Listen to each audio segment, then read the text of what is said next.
tardes, queridos hermanos, ¿cómo están? Shabbat Shalom para todos. Qué gusto tenerlos nuevamente aquí en un nuevo estudio de la Parashá semanal. Hoy nos encontramos muy contentos porque hoy vamos a estar pues finalizando el estudio de un nuevo libro, como es el libro conocido en español, el libro de Números, su nombre en hebreo Bad Midbar, en el desierto. Y entonces tenemos esa gran bendición de hoy culminar con un nuevo estudio y, bueno, también felices por iniciar un nuevo estudio de un nuevo libro, si el Eterno lo permite, en el próximo Shabbat. Darle la bienvenida a todos los que están con nosotros en este momento a través de nuestra aplicación de Zoom y a todos aquellos que nos verán a través de nuestro canal de YouTube. Muchísimas gracias por acompañarnos. Esperamos que este estudio sea de mucha bendición para todos y que podamos todos ser instruidos en la palabra del Eterno. Baruch Hashem. Hoy nos corresponde en el calendario el estudio de la parashá Matot y Masei. Matot y Masei. Bueno, comentarles, para los que no lo saben, que muchas veces ocurre que esta parashá se lee por separado. O sea, se lee solamente Matot y posteriormente Masei. Pero ocurre que en algunos años estas parashot, estas porciones de la Torá, se leen juntas. Y este año corresponde leerlas precisamente juntas. Así que hoy nos corresponde leer Parashá Matot y Parashá Masei juntas. Matot, que significa tribus, y Masei, que significa viajes o jornadas. Entonces, hoy vamos a ver esto con la ayuda del Eterno. Y como siempre, antes de iniciar con nuestro estudio, siempre hablamos un poquito de dónde venimos, cuál es el contexto, sobre todo para aquellas personas que no han estado en el estudio anterior, para que tengan una idea, ¿verdad?, de dónde nos encontramos. En este caso, recordemos que venimos de la parashá Pinhas. La parashá Pinhas, o en español lo llaman Fitness.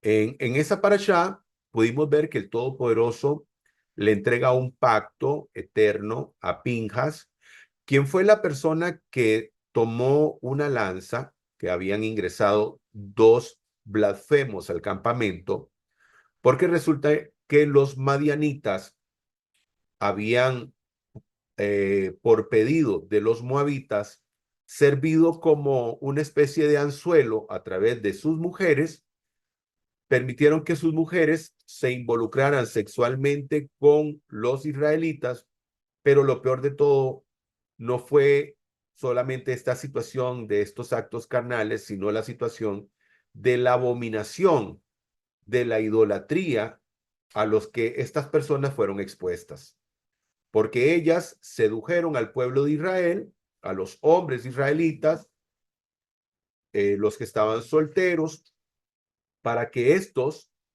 por por un intercambio, por decirlo de alguna manera, eh, ellos ofrecían culto a sus dioses y entonces ellas les pagaban con sexo. Lo que pasa es que esta deidad horrible a la que ellos rindieron culto, es una deidad que se llama Baal Peor, que definitivamente es una de las deidades más horribles de las que se conocía en la antigüedad y de las que muchos del pueblo de Israel pues cayeron en eso tan terrible, en esta abodazara, como se dice en hebreo, en ese servicio a la idolatría. Y bueno, el Todopoderoso castigó al pueblo de Israel. Hubo 24,000 muertos por causa de la ira que el Todopoderoso se encendió porque estas personas vinieron y profanaron el nombre del Santo y Bendito. Y en el caso de Pinhas, que ingresaron esta pareja un israelita de la tribu de Shimeón, con Cosbi, una hija de uno de los príncipes de, de Madián. Y entonces cuando ellos estaban en el acto carnal, en una de las tiendas, en el campamento donde la presencia del Todopoderoso habitaba en medio de ellos, entonces él vino y con una lanza los atravesó, y eso hizo que pues esta, eh, eh, por decirlo así, esta peste que el Todopoderoso, o esta pandemia, por decirlo así, que el Todopoderoso trajo en el campamento, se detuviera, con un saldo de 24,000 muertos. Posteriormente vemos que el Todopoderoso introduce lo que tiene que ver con las ofrendas, con los corbán, los corbanot, que es algo muy importante para que las personas puedan entender realmente qué es una ofrenda, qué es un corbán, cuál es la razón del corbán, por qué se ofrecen los corbanot o ofrendas o sacrificios, como normalmente se conocen. Y también vimos cómo el Todopoderoso establece el calendario de las festividades, que son 7 festividades importantísimas que se celebran en Israel, y que el Todopoderoso estableció, ¿verdad?, para el pueblo de Israel. Recordemos, queridos hermanos, que aquí nos estamos encontrando en una etapa donde el pueblo está siendo instruido porque está próximo a entrar a la tierra prometida. Entonces el Todopoderoso está estableciendo algunas cosas, por ejemplo, como el caso de los Corbanot, nuevamente hablando de las festividades, para que entonces el pueblo esté claro de cómo tienen que comportarse, qué es lo que se tiene que hacer una vez ellos hayan sido introducidos a la tierra prometida. Amén. Muy bien. Vamos a ir a la lectura del capítulo 30. Esta porción empieza en el capítulo 30 y termina en el capítulo 36, que es el último capítulo del libro conocido como Números. Y dice la Sagrada Escritura, capítulo 30, verso 2. Moshe habló a los jefes de las tribus de los israelitas diciendo: el Eterno ordenó lo siguiente: cuando un hombre hace una promesa al Eterno o hace un juramento autoimponiéndose una prohibición, no debe profanar su palabra, sino que debe cumplir todo lo que ella ha dicho. En cuanto a una mujer, cuando hace una promesa al Eterno o se autoimpone una prohibición siendo una muchacha en la casa de su padre, si su padre, a sabiendas de que ha hecho una promesa o que se impuso a sí misma una obligación, guarda silencio, todas sus promesas quedarán en pie y todas las obligaciones que se impusiera a sí misma quedarán en pie. Pero si su padre aborta en el día que escucha, ninguna de sus promesas ni de sus prohibiciones que se haya impuesto quedan en pie, y el Eterno la perdonará, pues su padre le ha impedido. Si ella fuese una mujer comprometida legalmente para matrimonio, que tiene sobre sí promesa, haya autoimpuesto oralmente prohibiciones, si su prometido escucha y guarda silencio el día que lo ha escuchado, todas sus promesas y las prohibiciones que se hayan impuesto quedan en pie. Pero si el día en que su prometido escucha le impide y anula la promesa que ella tenga sobre sí, al igual que las prohibiciones autoimpuestas oralmente, el Eterno la perdonará.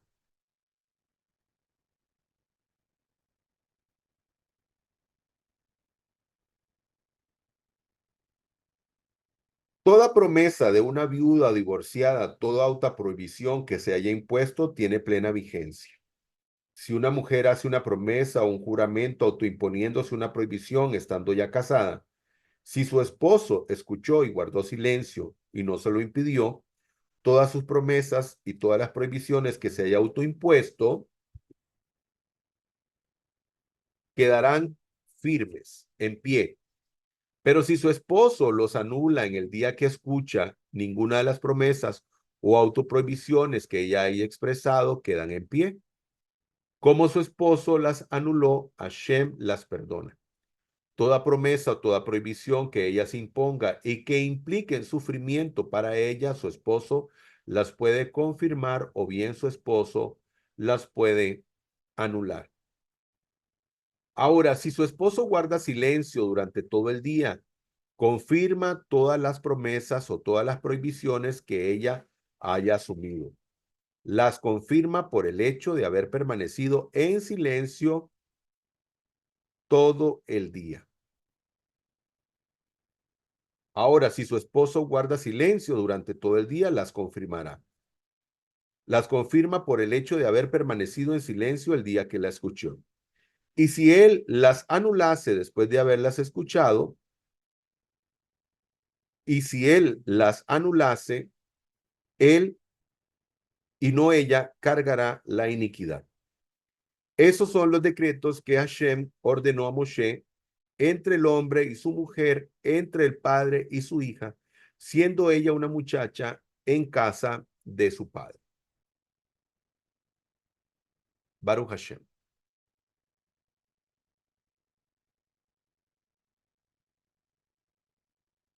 Aquí vemos una imagen que dice viajando rumbo a la tierra prometida. Efectivamente, el pueblo de Israel se encuentra en esta etapa, por supuesto, desde que salió de Misraim, pero aquí estamos hablando de que están próximos, están cerca ya de poder lograr el cometido. Recordemos, ¿verdad?, que esto pudo haberse dado antes, pero por diferentes razones, esto no se dio antes. Ahora, aquí hay unas cositas en las que vamos a meditar un poco, y es que normalmente cuando alguien entra a una competencia, tiene varias cosas o varios objetivos que tendrá de frente a esta competencia. Número uno es la preparación. Número dos es la participación. Y número tres es llegar a la meta. Entonces tenemos la preparación, la participación y la meta. Ahora que estamos grabando en este momento y que se encuentran las Olimpiadas, en este momento, pues algo, ¿verdad?, que tiene, pues, digamos, una relación interesante con lo que se está dando en este momento, con esa cantidad de atletas que se encuentran en las Olimpiadas.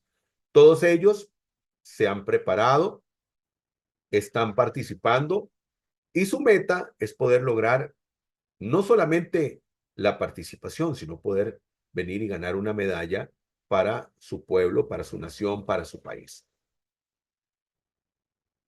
Pero aquí hay cosas en las que nosotros pues debemos de meditar respecto a ello. Dice esta imagen, lo importante de llegar a la meta es lo que aprendes en el camino. Pues hay muchas personas que tal vez cuando están participando en un evento deportivo, muchos de ellos piensan precisamente en eso, que digamos aquí lo que importa tal vez no es llegar de primero o poder ganar el certamen dependiendo de la actividad deportiva, sino lo que aprende en el camino. Ahora, pongámoslo desde el aspecto espiritual. Lo importante de llegar a la meta es lo que aprendemos en el camino. Bueno, eso definitivamente que es importantísimo. De lo que aprendemos en el camino. En el caso espiritual, que es lo que nos importa, es lo más importante. Es lo más importante. ¿Por qué es lo más importante? Bueno, en el caso de un atleta, dice, bueno, tuve la oportunidad de venir y poder competir y competir con gente de muy alto nivel. Y eso me ayudó a mí para poder mejorar en mis tiempos, como ocurrió recientemente en un hit eliminatorio de las carreras de atletismo, donde en un hit Estados Unidos no solamente clasificó, sino que rompió en un hit de eliminación. No era la competencia ya por medalla, sino en un hit eliminatorio, rompieron el récord mundial. Ni siquiera han llegado a competir por la medalla, sino solamente para poder ellos participar por el medallero. ¿Qué ocurrió? Que las otras personas que venían con ellos mejoraron sus tiempos. ¿Por qué? Porque fueron expuestos a estos atletas extraordinarios que rompieron el récord mundial. Entonces, para una persona que está compitiendo, eso es bueno. En nuestro caso, no tiene, ¿verdad? Esto, digamos, un aspecto comparativo. ¿Por qué?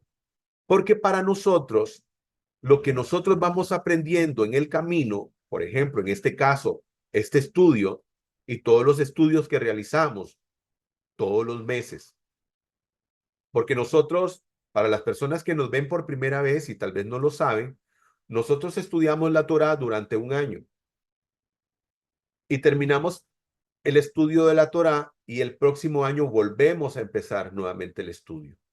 Empezamos desde Génesis, Éxodo, Levítico, Números y Deuteronomio, sus nombres en español. Y volvemos nuevamente, después de haber terminado ese año, volvemos nuevamente a empezar. ¿Esto por qué? Porque todo lo que aprendemos en el camino nos va a servir para poder formarnos como hijos del Altísimo. Y esto que nosotros aprendemos en el camino del estudio de la Torá, del estudio de las Sagradas Escrituras, es lo que nos va a poder permitir llegar a la meta. Porque algunas personas dirán, sí, aquí lo importante es llegar a la meta, no importa si llegamos de primero o llegamos de último. En este caso, en el ámbito espiritual, nosotros tenemos que esforzarnos, no tanto por llegar de primero, pero sí esforzarnos para poder, a través de este aprendizaje que tenemos en este camino, en el camino de la espiritualidad, en el camino de la elevación espiritual, podamos hacer los méritos para poder venir y poder llegar a la meta, que es poder disfrutar del mundo venidero. Muy bien. Entonces, esa es la diferencia.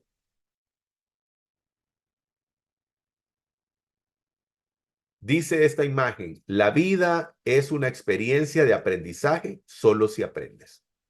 Definitivamente. La vida es una experiencia de aprendizaje solamente si usted aprende.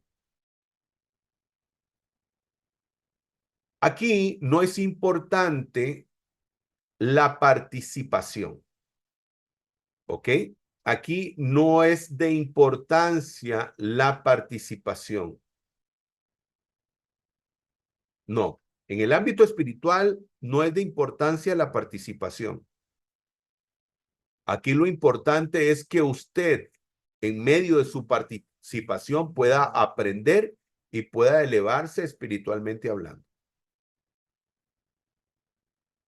No es como en otros casos que la gente dice, sí, vamos a participar. No, no, no. Aquí la experiencia tiene que ver con el aprendizaje. O sea, todo lo que hemos estudiado tenemos que aprender y ponerlo en práctica.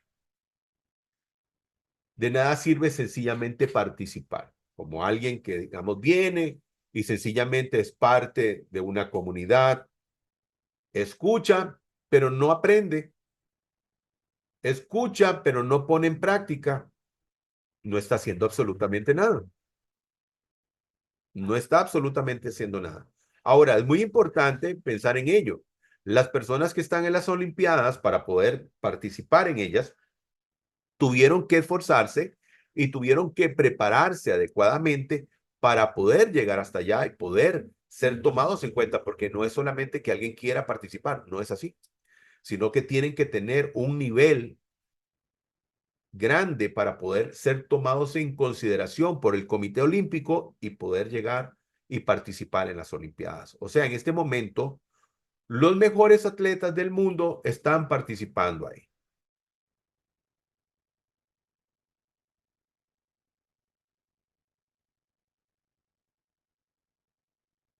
Aquí vemos estos muñequitos donde van corriendo y van corriendo acá, como podemos ver, por encima de estos tomos de la Torá y llegando al otro extremo.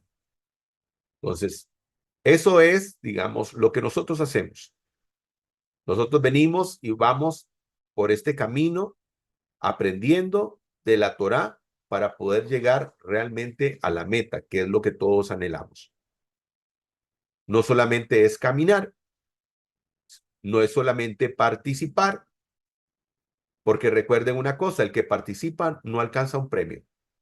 La gente participa, pero solamente son 3 las personas, dependiendo de la disciplina, que alcanzan una medalla.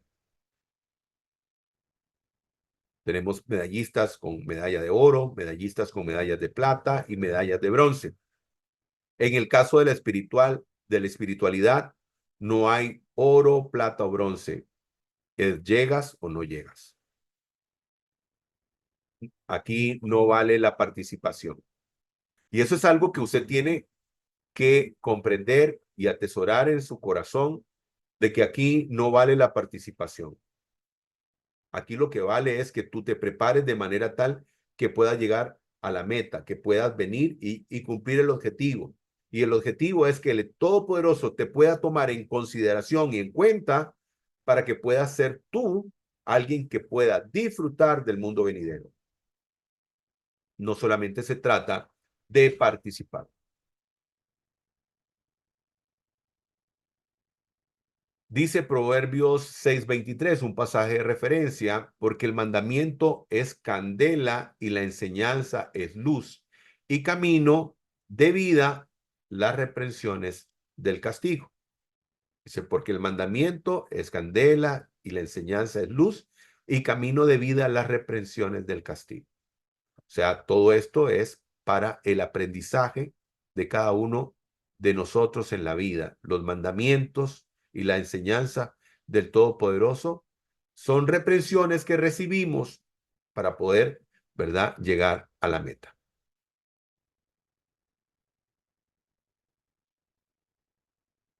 Dice Números 31, y habló Moshe a los hijos de Israel de acuerdo con todo lo que había prescrito y ordenó, mandó, determinó y dispuso. Sí, este pasaje es de la parashá anterior, pero lo ponemos acá, ¿por qué? Porque es importante que veamos cómo el líder cumplió con casi todos los objetivos que el Todopoderoso estableció.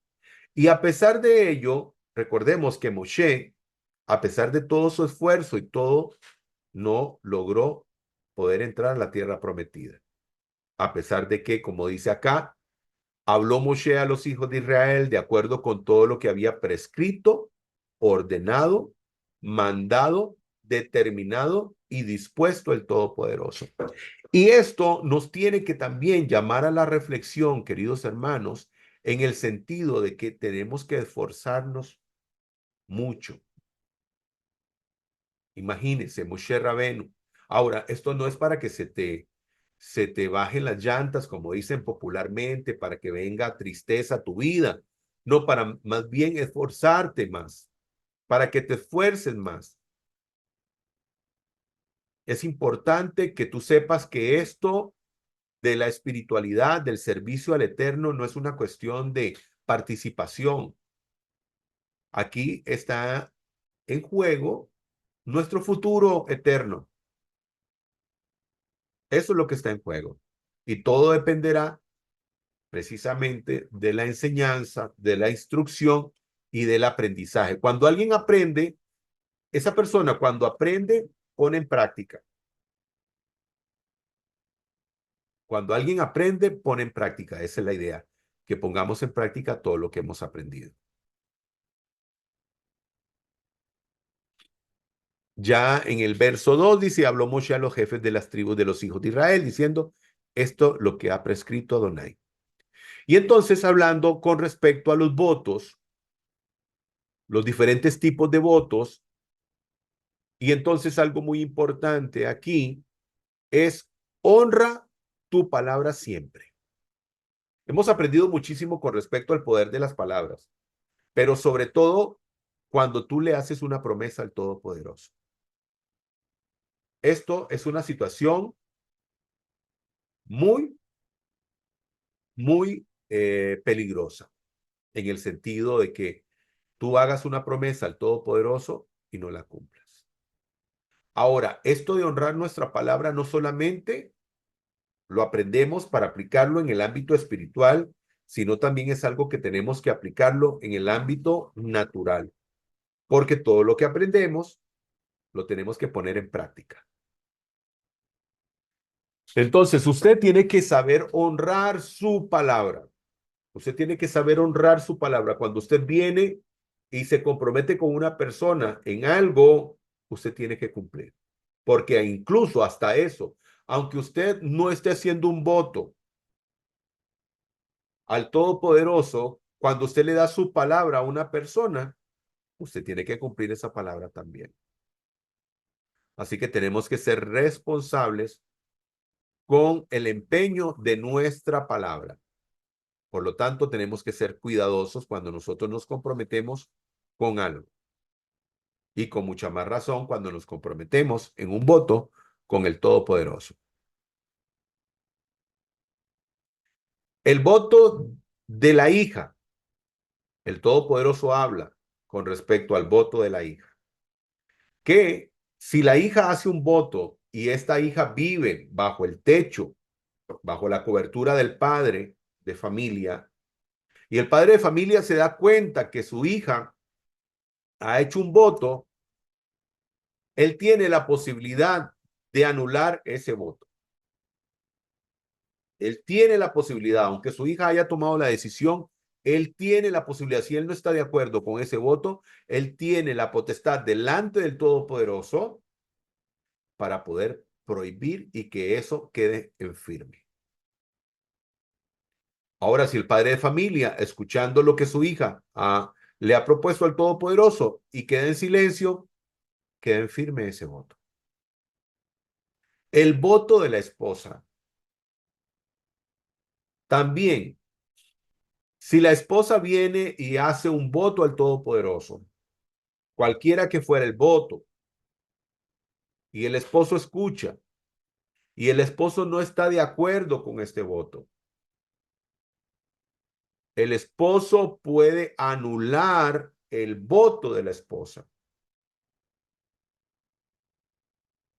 Pero si él escucha la prohibición a la que se somete su esposa y guarda silencio y no dice nada delante del Todopoderoso, ese voto quedará en firme.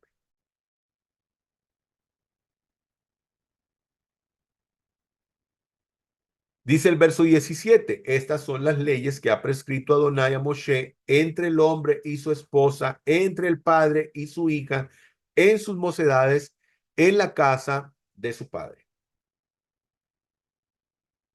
Ahora, una mujer, como pudimos ver, una mujer que es viuda, una mujer que está soltera, pero que no vive en la casa de su padre, o sea, ella tiene, digamos, esa posibilidad de poder venir y hacer un voto y que éste quede en firme porque no tiene a nadie que pueda estar en desacuerdo o prohibir que ese voto se lleve a cabo, como sería su esposo o como sería su padre si viviera ella en casa de su padre.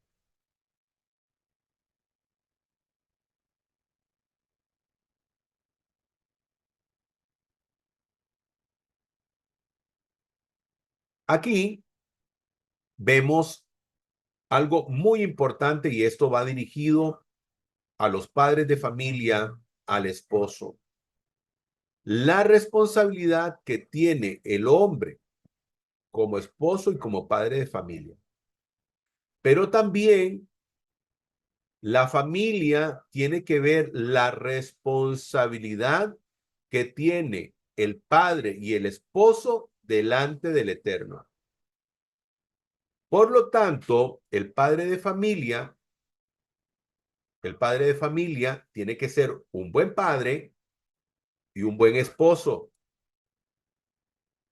pero también los hijos y la esposa tienen que honrar al padre de familia, tienen que honrarlo y tienen que respetarlo,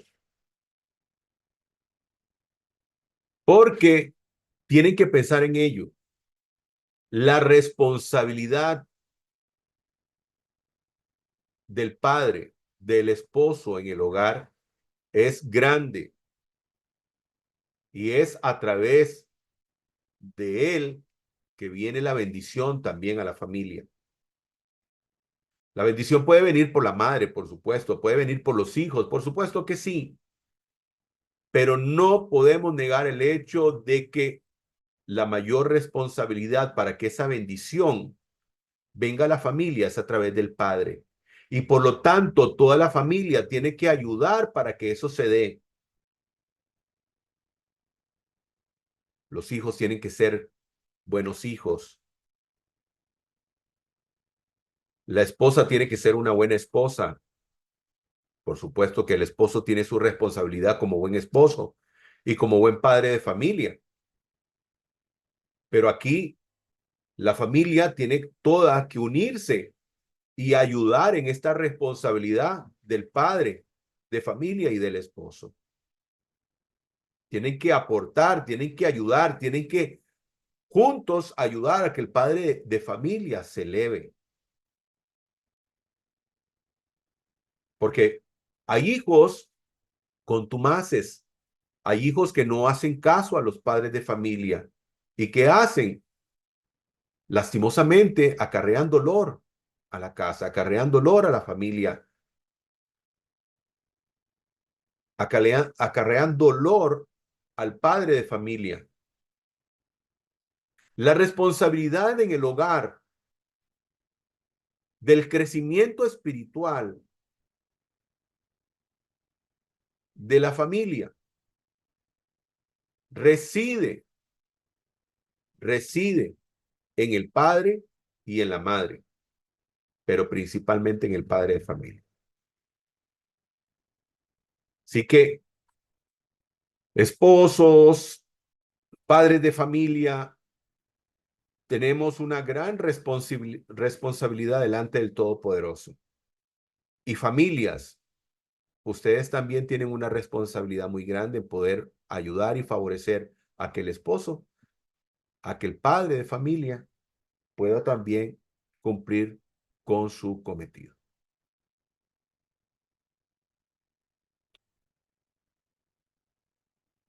Muy bien, vamos a ir al capítulo 31.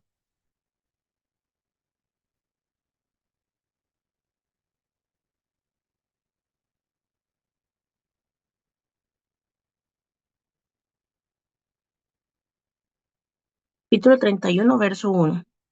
Adonai dijo a Moshe: Por amor a los hijos de Israel, toma venganza sobre los Midyanim. Después de eso, tú serás reunido a tu pueblo. Moshe dijo al pueblo: Equipen hombres de entre ustedes para la guerra.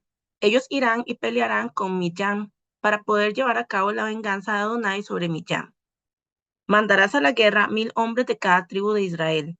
Así, de entre los miles de hombres de los hijos de Israel, 1000 hombres de cada tribu, 12,000 por todos, fueron reunidos para la guerra.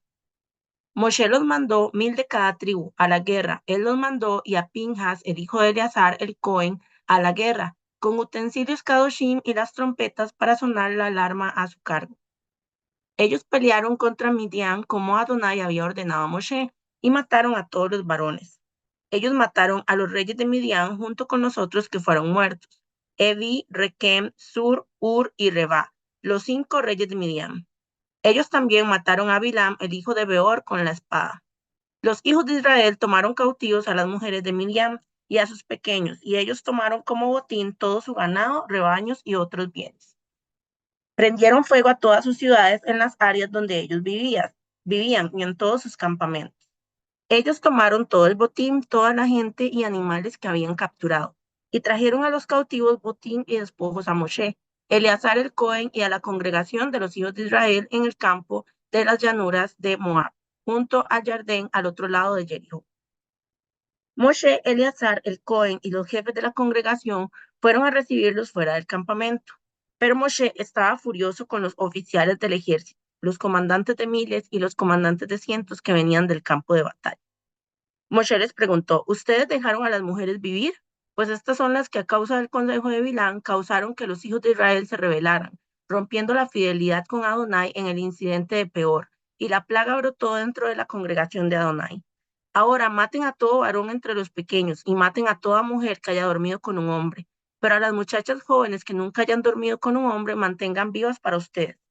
Armen sus tiendas fuera del campamento por 7 días. Cualquiera que haya matado una persona o haya tocado el cadáver de alguien muerto, purifíquese en el tercer y séptimo día, ustedes y sus cautivos.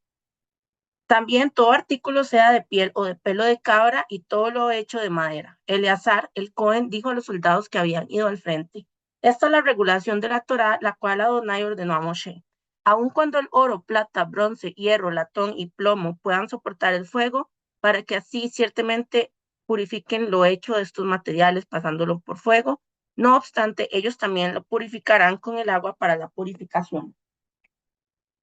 Todo lo que no pueda soportar el fuego lo harán pasar por el agua. Al séptimo día lavarán sus ropas y ustedes estarán limpios. Y después de eso pueden entrar al campamento.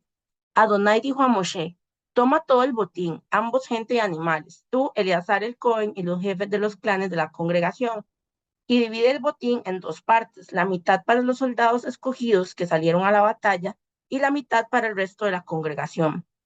De la porción de los soldados que salieron a la batalla, impone un impuesto para Adonai que consiste de una parte de 500 de las personas, ganado, asnos y ovejas. Tómalo de su mitad y lo das a Eleazar el Cohen como una porción apartada para Adonai.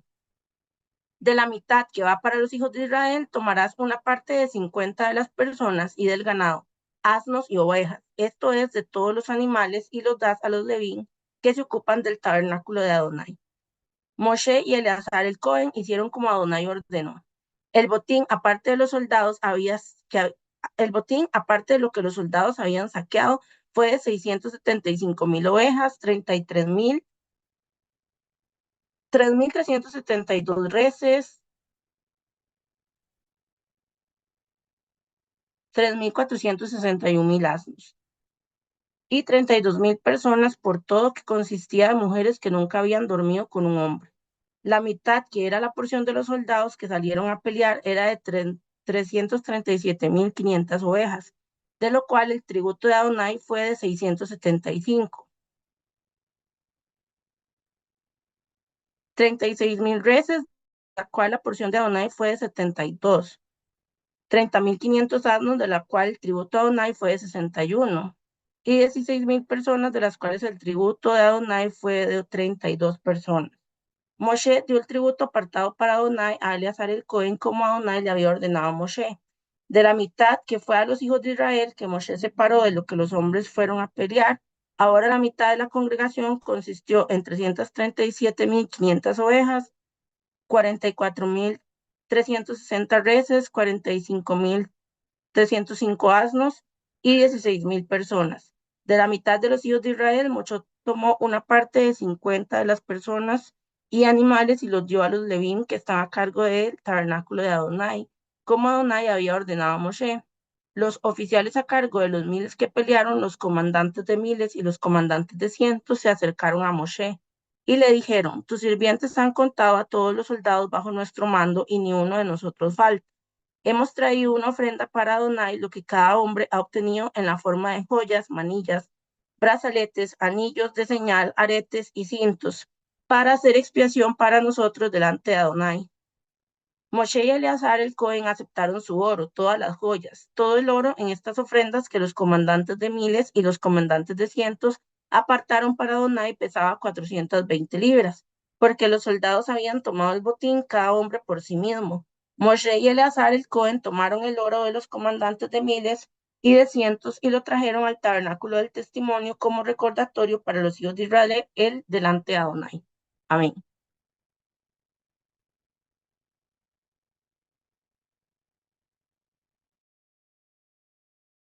Amén. Baruch Hashem. Bueno, aquí vemos, ¿verdad? Donde dice el verso 3, y habló Moshe al pueblo diciendo, armaos de vosotros, hombres para el ejército que marchen contra Madián. Y se escogieron 1000 de cada una de las tribus para ir en contra de los madianitas, como vemos aquí en el verso 4. En el verso 6 dice que envió Moisés a la guerra 1000 por cada tribu, o sea, y que Fitnes, hijo de Eleazar, sacerdote, fue a la guerra con los santos instrumentos. Eso significa que cuando ellos fueron a la guerra, iban en compañía de el arca de la alianza, del arca del pacto. O sea, el arca de la alianza iba ahí con ellos, acompañándoles. O sea, como si fuera la presencia del Todopoderoso, por supuesto, con ellos. En el verso 8 dice, mataron también entre los muertos de ellos a los reyes madianitas, Evi, Requén, Shur, Hur y Reba, 5 reyes de Madián. Y también a Balán, hijo de Beor, mataron a cuchillo.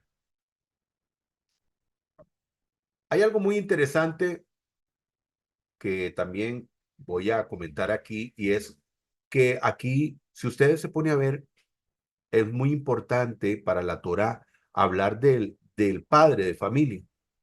Si ustedes ven y notan acá, nos devolvemos, y dice, y también mataron a Balaam a cuchillo, pero no dice que solamente mataron a Balaam, dice que mataron a Balaam, hijo de Beor. O sea, hablan del padre de familia. Entonces, ven qué importante es el padre de familia para la Torá. Siempre es importante en las escrituras saber quién era el padre de esta persona. Ahora, mataron a Bilán, Bilham o Balam. Recordemos que este hombre aparece en la parashá Balak, la parashá tras anterior. Y este hombre fue contratado por Balak, que era uno de los reyes, el rey de los moabitas, y este hombre vino, ¿verdad? Y este hombre vino y contrató a este hombre que tenía, digamos, como sus atestados, que era alguien que tenía poder para maldecir. Y este hombre vino y le dijo, ven y maldíceme a este pueblo, porque vio al pueblo de Israel, que era un pueblo muy grande, dijo, ven, maldícelo, porque así tal vez yo pueda hacerle algo, porque tuvo temor de ellos. Él quiso en algún momento poder maldecir a Israel, pero el Todopoderoso no se lo permitió. Él no pudo ganarse nada porque estaban dispuestos a pagarle y a pagarle muy bien. Pero el Todopoderoso no permitió que él viniera y maldijera al pueblo de Israel. Se considera que Bilam fue un hombre, un profeta que el Todopoderoso pudo haber escogido para su servicio, para que él fuera el profeta de las naciones, pero nunca sirvió al Eterno como tenía que haberlo hecho. Aquí traigo este proverbio y traigo otros pasajes de referencia que dice, Proverbios 18:21, la muerte y la vida están en el poder de la lengua y el que ama comerá de sus frutos. En este caso, Bilán era una persona que usaba su lengua para maldecir y a través de esa maldición él cobraba. Él era una persona que cobraba por sus servicios. Eh, Era una persona, digamos, como un sicario, pero que no usaba el cuchillo, sino lo que usaba era el poder que el Todopoderoso le había dado en sus palabras para poder maldecir. Y entonces a través de las maldiciones él obtenía pues fruto de ello y era pagado por esas maldiciones que él lanzaba. No sabemos qué otro tipo de cosas tal vez hacían, donde tal vez venía y maldecía a alguna persona, tal vez le decía, bueno, si no me pagas, si no me das dinero, si no me das esto, yo te voy a maldecir y te vas a morir. podría ser también otra forma de trabajo. Pero bueno, él vivía de los frutos de su lengua.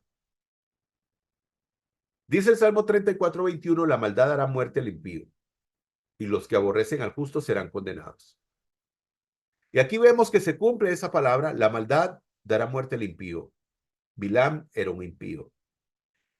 ¿Y por qué decimos que aborrecía al justo? Sí, porque aborreció a Israel. Cuando él iba a maldecir al pueblo de Israel y que el Todopoderoso ponía palabras en su boca para que no salieran maldiciones, sino bendiciones, en algún momento su intención no era esa. En algún momento dijo que él entendió que al Todopoderoso le gustaba que él bendijera. Y entonces ya no fue, digamos, una situación donde fue a través de la palabra del Todopoderoso que él bendijo, sino que ya empezó él a usar sus propias palabras. Pero dentro de su corazón no estaba eso. ¿Por qué? Porque recuerde que acabamos de leer que Bilam le da un consejo a estos pueblos de cómo podrían derrocar o cómo podrían hacerle daño al pueblo de Israel. Entonces estamos viendo que definitivamente él aborrecía al pueblo de Israel, porque él dio este consejo donde 24,000 personas murieron por causa de esta peste que el Todopoderoso trajo, de esta peste. Muy bien. Dice el Proverbios 2:22. Los impíos serán cortados de la tierra y los pérfidos serán desarraigados de ellos. O sea, los impíos, como en este caso, Bilán, y todos estos reyes. Isaías 13:11 dice, castigaré al mundo por su maldad y a los impíos por su iniquidad. Y también pondré fin a la arrogancia de los soberbios y abatiré la altivez de los despiadados. Y eso fue lo que le ocurrió a Bilán, Bilham o Bala.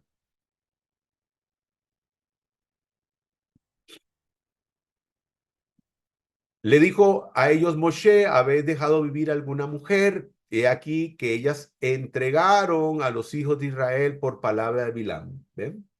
Para rebelarse contra Adonai en el episodio de Peor.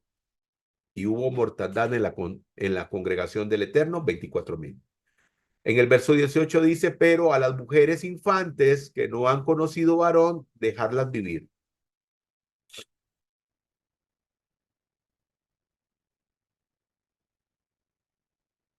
Vean qué interesante. Aquí tenemos a un personaje muy importante como es Ruth.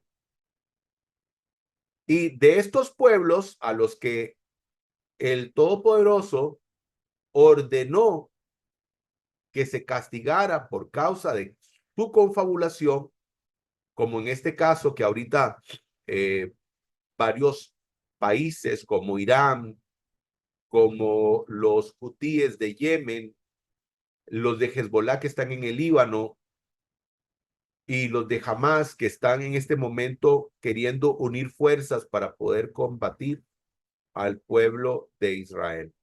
En este caso, estos otros pueblos de los que leímos salieron para combatir al pueblo de Israel y fueron todos vencidos.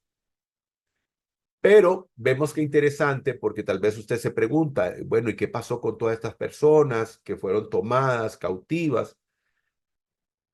Algunos podrían pensar que se tomaron como esclavos, que para darles una mala vida.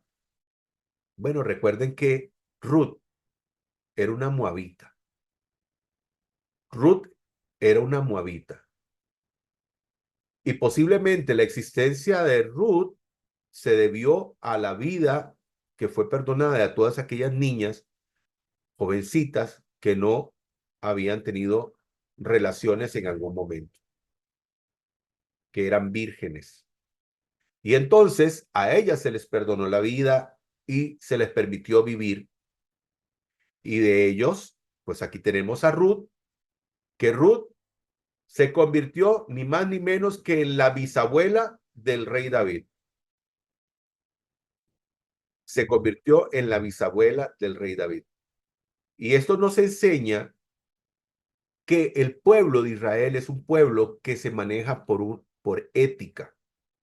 Todas las personas que murieron eran personas que definitivamente tenían que morir, porque eran personas que no venían a traer nada bueno al mundo. Pero Ruth sí vivió, y vean que ella se convirtió en la bisabuela del rey David.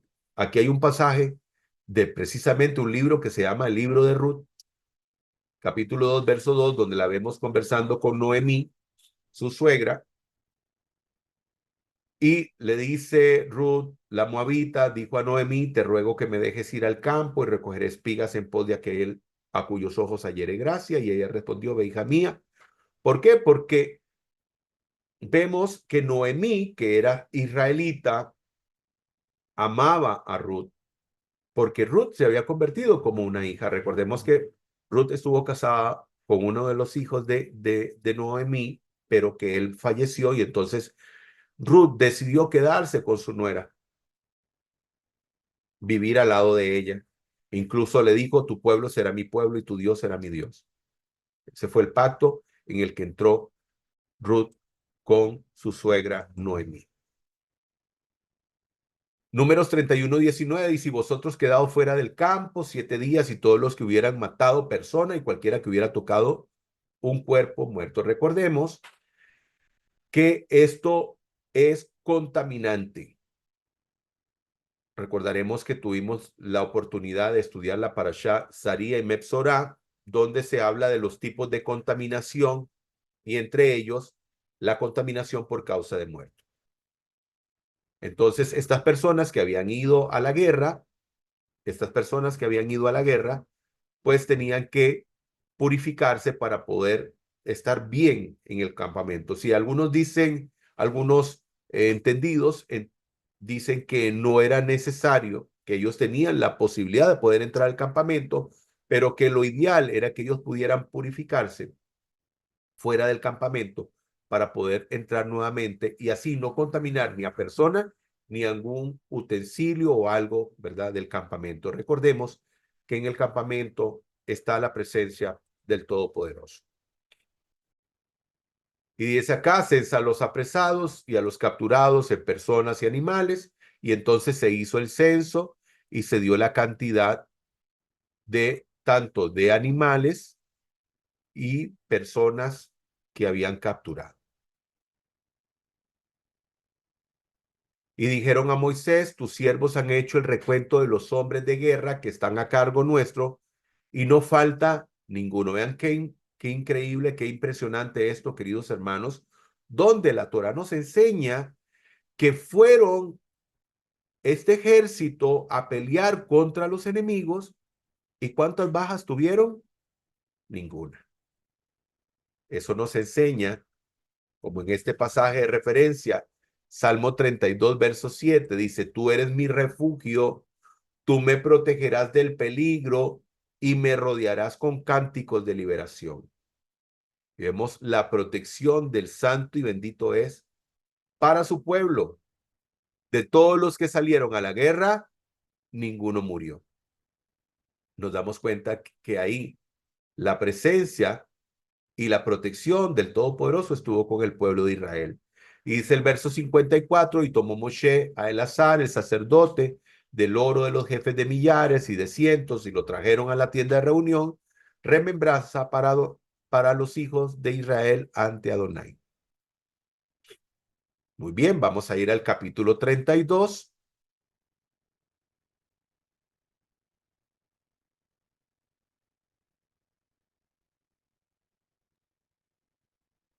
Concesión de la Transjordania.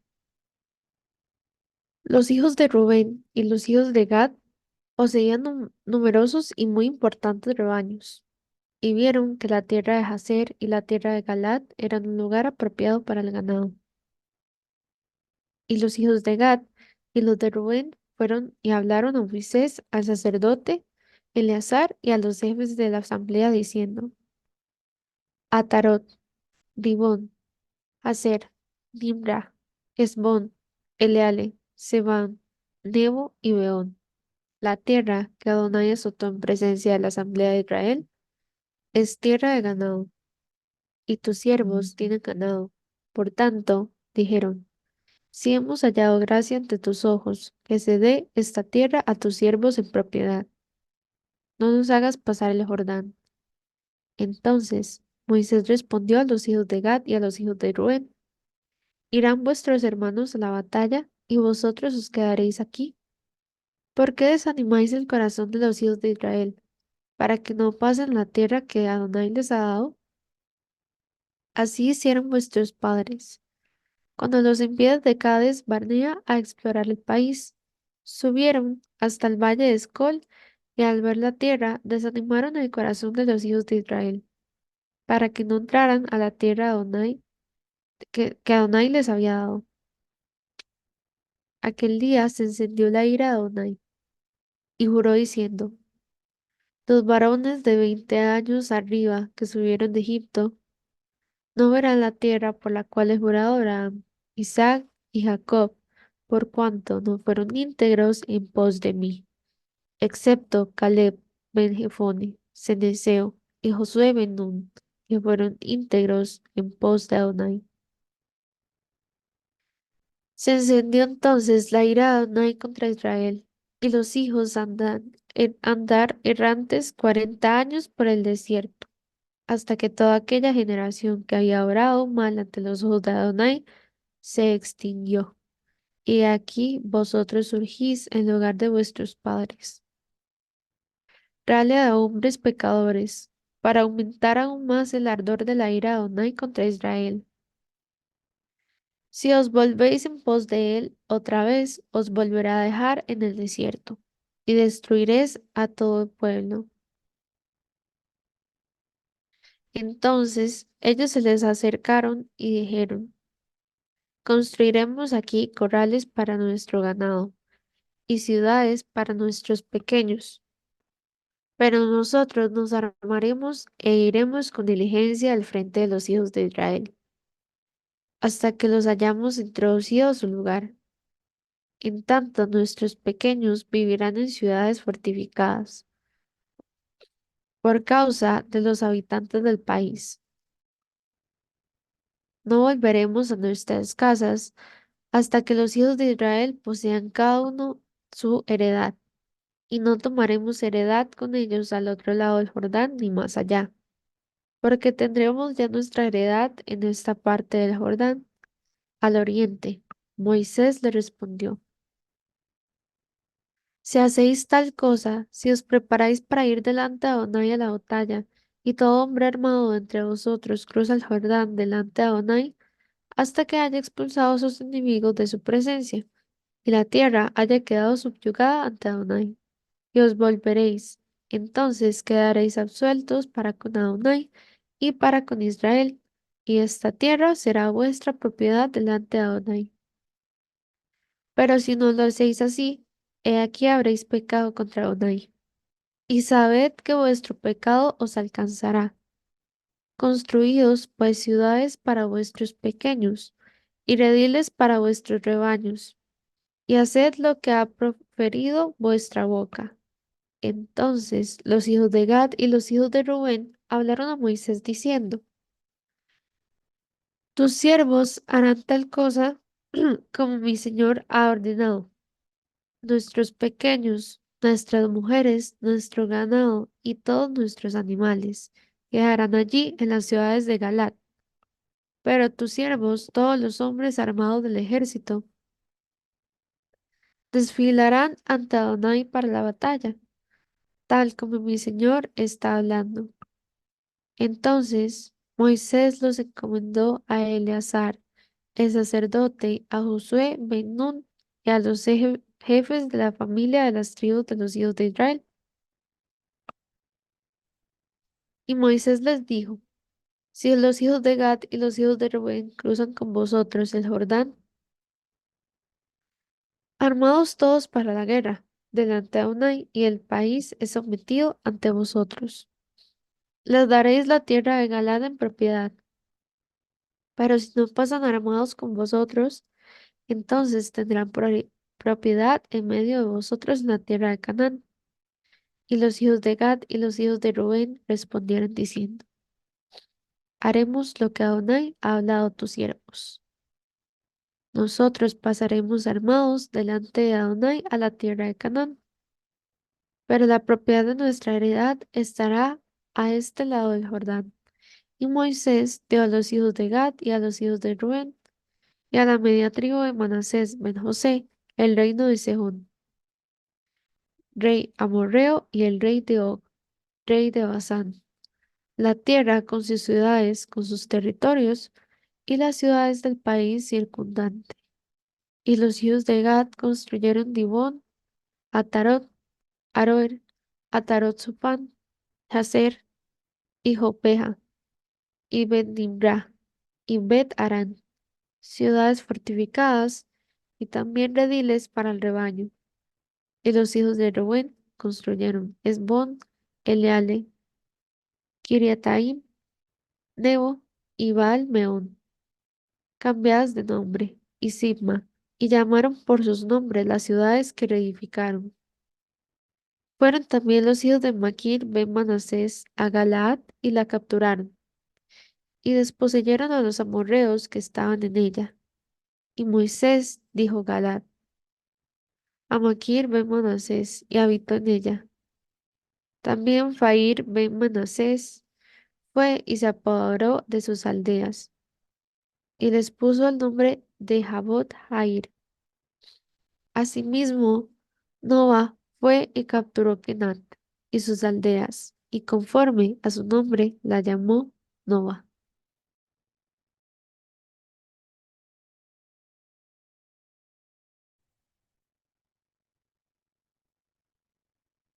En el verso 4 dice, la tierra que ha habitado Adonai ante la congregación, dice, la tierra que ha abatido, perdón, ha abatido Adonai ante la congregación de Israel, tierra para ganado es y tus servidores tienen ganado.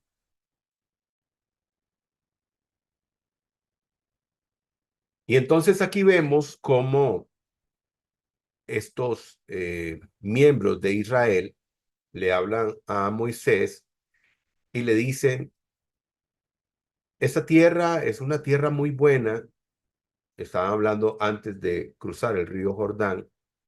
Y entonces ellos vienen y le hacen una propuesta a Moisés y le dicen, mira, ¿por qué no nos permites quedarnos acá, en este lado de la tierra? Moisés les dice, así hicieron vuestros padres cuando los envié desde Cades Barnea para que viesen la tierra. Porque aquí Moisés está pensando, estas personas quieren venir y hacer también decaer el espíritu del pueblo. Dice, no, nosotros no vamos a entrar, no vamos a ir, no vamos a conquistar la tierra, sino que nos queremos quedar de este lado. Recordemos que aquí lo que Moisés les está diciendo es que cuando Moisés envía a 12 exploradores, 12 espías, era en realidad que exploraran la tierra, y vinieron 10 de ellos, de los 12, con un mal mensaje, con un mal informe. Sí, la tierra era buenísima, pero no vamos a poder entrar ahí. A pesar de que de todo lo que el Eterno había hecho a los egipcios, tanto en Mizraín, en Egipto, como cuando fueron llevados al Yan Suf, al mar de los juncos, que hay gente que traduce como el Mar Rojo, donde el Todopoderoso los ahoga en ese Yan Suf, en ese mar de los juncos, donde el Todopoderoso los trae cubiertos bajo una nube y que los protege también con una columna de fuego, donde han visto la presencia del Todopoderoso en el Mishkan. Y a pesar de ello, han tenido todas esas dudas y hablaron en contra de la tierra prometida, donde ellos creían que no iban a poder alcanzar el poder entrar a esa tierra. Y es ahí donde el Todopoderoso castiga al pueblo y decide que esta generación va a tener que ser cambiada y que esas personas que salieron de 20 años para arriba no van a poder entrar a la tierra prometida. Y que más bien los niños que habían dicho ellos que iban a ser por botín son los que van a poder heredar la tierra prometida. Y entonces pareciera ser que aquí estamos en una situación similar y Moisés dice, no es posible que ustedes estén pensando de esa manera, donde estén pensando que qué buena que está la tierra aquí, mejor nosotros nos quedamos de este lado. Dice el verso 15, si os volviereis en pos de él, él volverá otra vez a dejaros en el desierto y echaréis a perder a todo este pueblo. O sea, si ustedes le dan la espalda al Todopoderoso en este cometido, que es poder entrar a la tierra prometida y poder vivir ahí, ¿qué es lo que van a hacer ustedes? Van a echar a perder al pueblo nuevamente. En el verso 16, dijeron ellos, entonces ellos se allegaron a él y dijeron, edificaremos aquí majadas para nuestro ganado y ciudades para nuestros niños. Después viene la propuesta donde le dicen, sí, vamos a hacer eso, pero vamos a ir con ustedes, vamos a ir con nuestros hermanos y vamos a hacer que ellos tomen posesión de la tierra y nosotros vamos a volver y vamos a tomar posesión de esta parte que te estamos pidiendo. Pero aquí hay algo muy interesante y es como ellos formulan la situación, donde ellos dicen, y se allegaron y dice, le dicen a Moisés, y edificaremos aquí rediles, establos para nuestro ganado y ciudades para nuestros niños. Vean que aquí lastimosamente están pensando en lo económico, cuál debe ser nuestro principal objetivo. Y aquí vemos un corazón formado de estos billetes. Vemos que ellos, cuando formulan, dicen que primero van a hacer establos para su ganado y después dicen que van a hacer ciudades para sus hijos, cuando lo debería haber sido lo contrario, primero pensar en la familia y después pensar en el ganado. Y Moisés posteriormente lo dicen, entonces ustedes hagan eso, hagan ciudades para sus hijos y establos para sus ganados, lo formula de manera correcta. Pero aquí vemos que ellos están pensando, porque la motivación para ellos fue, ellos tenían mucho ganado y dice, ese es un buen lugar para nuestro ganado. No estaban pensando en poder llegar a la tierra prometida, poder tomar posesión de ella, poder servir al Eterno ahí, que sus familias puedan vivir felices ahí en ese lugar que el Todopoderoso les está dando. No, su objetivo más bien cambió. Dice, no, mira, este lugar es muy bueno, nos sirve muchísimo para poder venir y poder tener nuestro ganado. La tierra prometida. Dice el verso 22, y será conquistada la tierra ante Adonai, y después le dice Moisés, regresaréis y quedaréis absuelto ante Adonai y ante Israel, y será esta comarca para vosotros por posesión. Y esto es precisamente una imagen donde pudieron haber ellos estado, que es del otro lado del Jordán o el río Jordán, el Jardín en hebreo. Dice el verso 31, y respondieron los hijos de Gad y los hijos de Reubén, diciendo, lo que ha hablado Adonai a tus servidores, así habremos de hacer. Nosotros pasaremos armados ante Adonai a la tierra de Canaán, pero nosotros, dice, estará la posesión de nuestra herencia allende el Jardín. Toda esta parte que vemos aquí, ¿verdad? También son imágenes reales de ese sector. Los asentamientos, dice verso 34, construyeron los hijos de Gad, Dibón, Hatarot, y Aser, y Behad, y todos esos lugares. Muy bien, vamos al capítulo 33.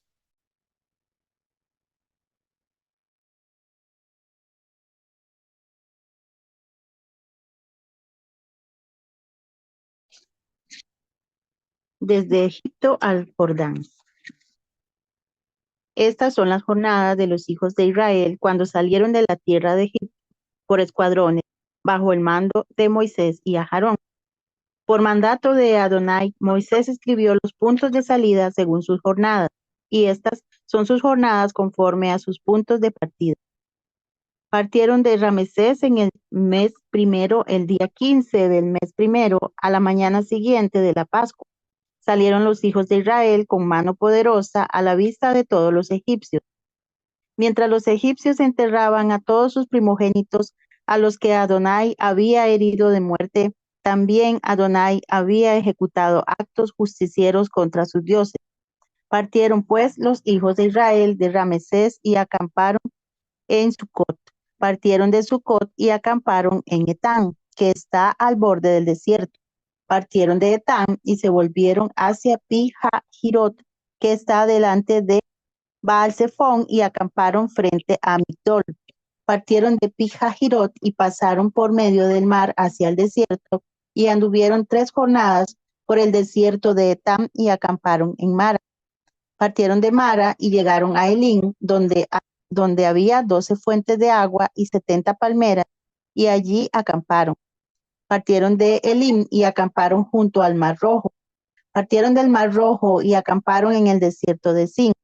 Partieron del desierto de Zin y acamparon en Dofca. Partieron de Dofca y acamparon en Aluz. Partieron de Aluz y acamparon en Refidim, donde no había agua para beber para el pueblo. Partieron de Refidim y acamparon en el desierto de Sinai. Luego partieron del desierto de Sinai y acamparon en Kibrot Hataba. Partieron de Kibrot Hataba y acamparon en Haserot. Partieron de Haserot y acamparon en Ritma. Partieron de Ritma y acamparon en Rimón Pérez. Partieron de Rimón Pérez y acamparon en Limna. Partieron de Limna y acamparon en Ris. Partieron de Risa y acamparon en Selat.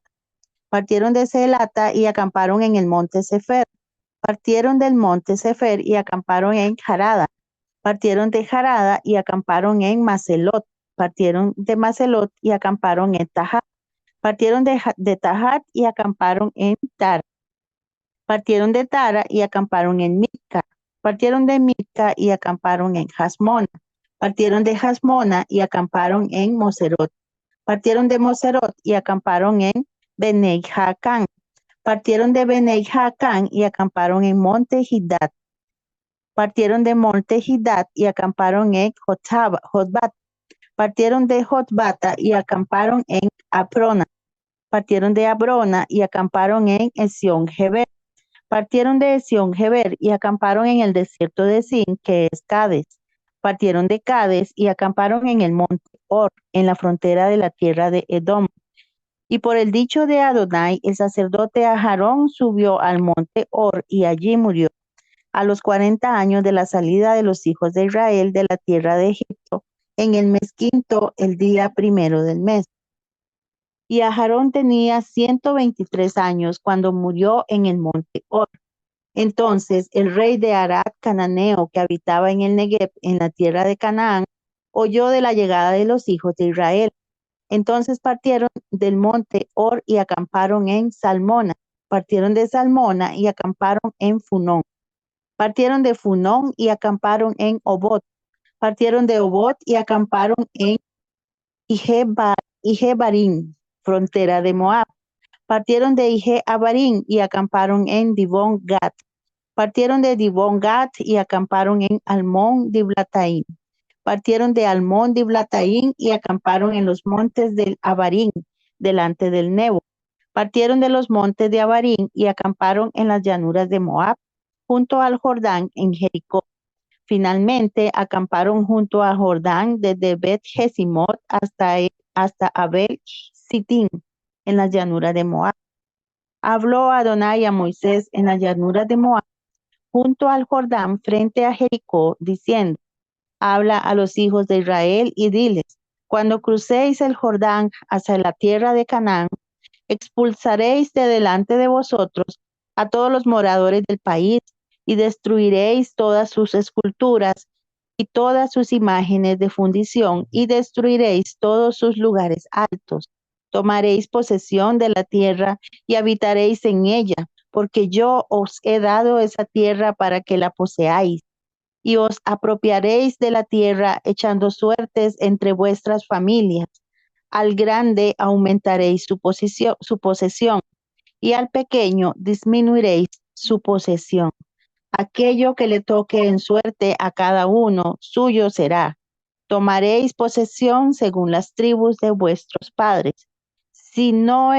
Pero si no expulsáis de delante de vosotros a los habitantes del país, sucederá que los que de ellos hayáis dejado vendrán a ser como aguijones en vuestros ojos y como espinas en vuestros costados, y os acosarán en la tierra donde habitéis, y resultará que os trataré a vosotros como había decidido tratarlos a ellos. Baruch Hashem.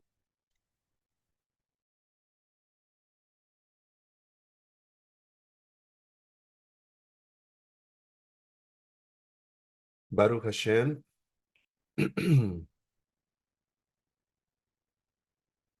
Bueno, aquí podemos ver cómo se ha ido trasladando Israel por los diferentes lugares. Dice el verso 4, y los egipcios estaban sepultando a los que habían causado la muerte. De los que habían causado la muerte, Adonai de ellos, todo primogénito, y en sus ídolos había hecho Adonai juicios punitivos, o sea, castigos sobre ellos. Relata, ¿verdad? La Torá. Y dice que partieron del Mar Rojo, como podemos ver acá, que se llama realmente el Yan Suf, que significa el Mar de los Juncos. Y vemos aquí este mapa donde habla de las jornadas, donde podemos ver cuál fue la forma en que Israel salió. Vemos acá cómo fueron ellos, ¿verdad? Por todo este desierto. Recordemos que estuvieron 40 años en el desierto. Aquí hay algo muy importante, muy interesante, es con respecto al 42, ese número 42. 42, si usted se pone a sumar todos los lugares donde ellos estuvieron, al final se va a dar cuenta que fueron 42 lugares en los que ellos estuvieron acampando antes de entrar a la tierra prometida.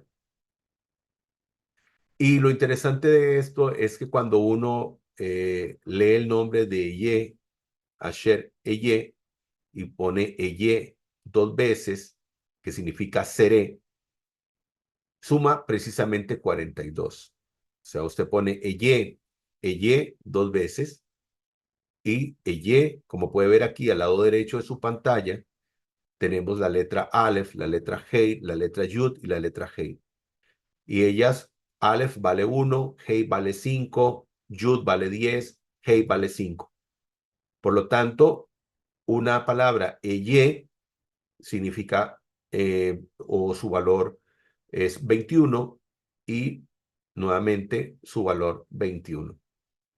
Entonces, si sumamos ambas, nos da 42, que fueron los 42 lugares donde acampó el pueblo de Israel. Ahora, ¿qué relación? Bueno, el Todopoderoso dijo que Él sería su proveedor, sería su sanador, sería su guardador. Y eso es lo que nosotros vimos del Todopoderoso, donde dice seré, en cada una de las jornadas que tuvo el pueblo de Israel, que al final fueron 42, y que sumando seré ese guardador, seré tu protector, pues precisamente nos suma el número de 42. Y aquí vemos, dice que partieron de Kehelat, partieron de la montaña de Shafer, de Haradad, de Makelot, de Tahat, de Tarat, y los diferentes lugares donde ellos estuvieron. Esto que vemos aquí es desierto original de esas zonas donde ellos posiblemente estuvieron. Dice el verso 39, y relata la Torá, dice, y Aharón era de edad de 123 años cuando él murió, en el monte de Or, donde ellos estuvieron también. En el verso 51 dice, habla a los hijos de Israel y diles, cuando hubieras pasado el Jordán a la tierra de Canaán, o a la tierra de Israel. Dice el verso 55, dice, si no echares a los moradores del país de delante de vosotros, sucederá que los que dejares de ellos serán por aguijones en vuestros ojos y por espinas en vuestros costados, y afligiros han sobre la tierra que vosotros habitaréis. Y bueno, dice el verso final, y será como yo pensé hacerles a ellos, haré a vosotros. ¿Y esto por qué?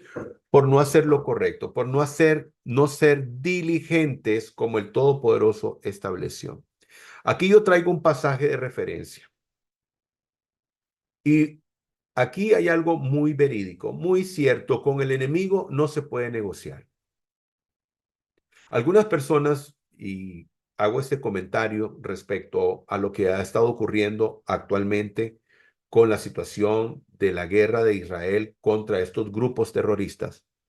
E Israel, pues, vino e hizo una operación especial donde eliminó 2 de los altos mandos de este grupo terrorista de Hamas y lo hizo en tierra extranjera. Algunas personas están diciendo Israel no quiere diálogo, Israel no quiere que haya paz porque hizo esto. Con el enemigo no se puede negociar, lastimosamente. Este tipo de personas han sido creadas para mal. Estas personas no van a cambiar, no van a cambiar. No puedes cambiarles la naturaleza a menos de que ellos decidan cambiar y son personas que no están para cambiar. Usted no le puede cambiar la naturaleza a un animal, es su naturaleza. Y digamos, en este tipo de personas, esa alma animal no cambia. Y el Todopoderoso le dice, ustedes tienen que deshacerse de esas personas, no pueden venir, negociar, entrar, ¿verdad?, en tranzas con ellas. Con el enemigo no se puede negociar. Y aquí traigo un pasaje de Segunda de Reyes, capítulo 13, verso 17, donde vemos al profeta Eliseo que le habla al rey de Israel en ese momento y le dice, abre la ventana que da al oriente, y cuando él la abrió, dijo Eliseo, tira, y tirando él, dijo Eliseo, saeta de salvación del Eterno y saeta de salvación contra Siria. Esto es el desierto de Siria, por cierto, estas ruinas que vemos aquí. Porque herirás a los sirios en Afec hasta consumirlos. Y él le volvió a decir, toma las saetas, y luego que el rey de Israel las hubo tomado, le dijo, golpea la tierra. Y este la golpeó 3 veces nada más. ¿Y qué pasó? Se enojó Eliseo y le dijo, al dar 5 o 6 golpes hubieras derrotado a Siria hasta no quedar ninguno, pero ahora solo 3 veces derrotarás a Siria. Nosotros no podemos hacer tranzas con el enemigo. No podemos transar con el enemigo. Y cuando digo transar con el enemigo, ¿verdad? No le vamos a poner rostro al enemigo, sino que el enemigo puede ser incluso aquellas cosas con las que tú tienes debilidad o por las que tú tienes debilidad. Entonces no puedes transar con ello. Todo aquello que de alguna forma ocasiona un estorbo para tu crecimiento espiritual es algo que tú tienes que deshacerte de ello. ¿Ok? Entonces, esto es lo que el Todopoderoso le dice. Ustedes no pueden venir y hacer o permitir que esta gente siga viviendo en su territorio, porque si no, ellos se van a volver nuevamente contra ustedes. Vamos a ir al capítulo 34.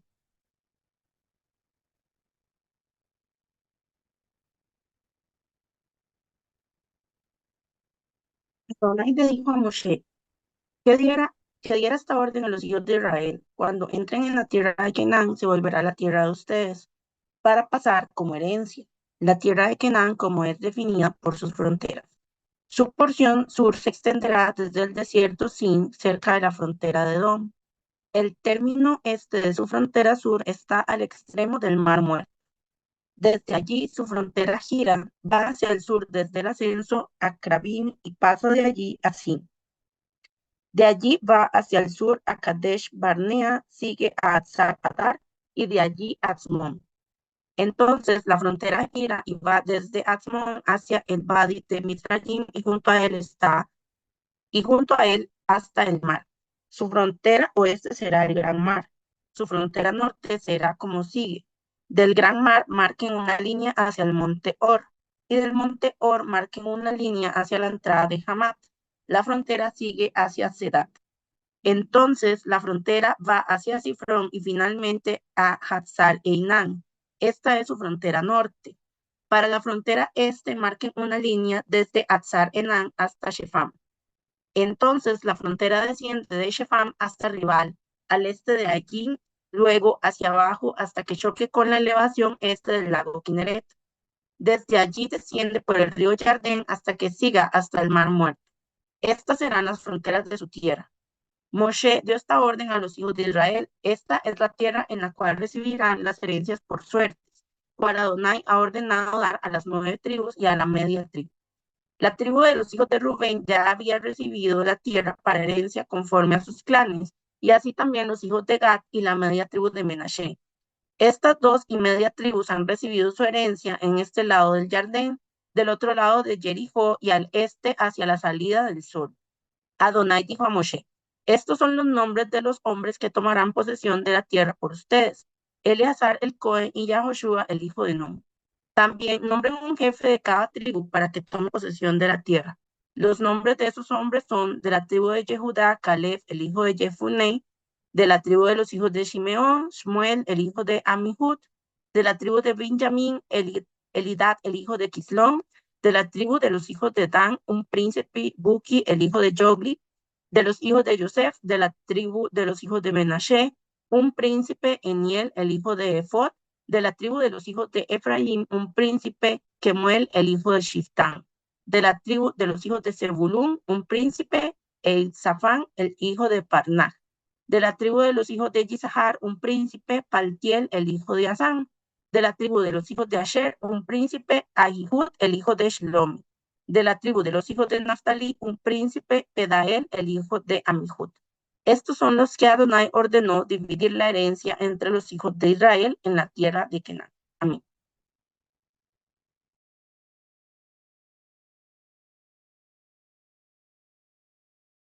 Muy bien, Baruch Hashem.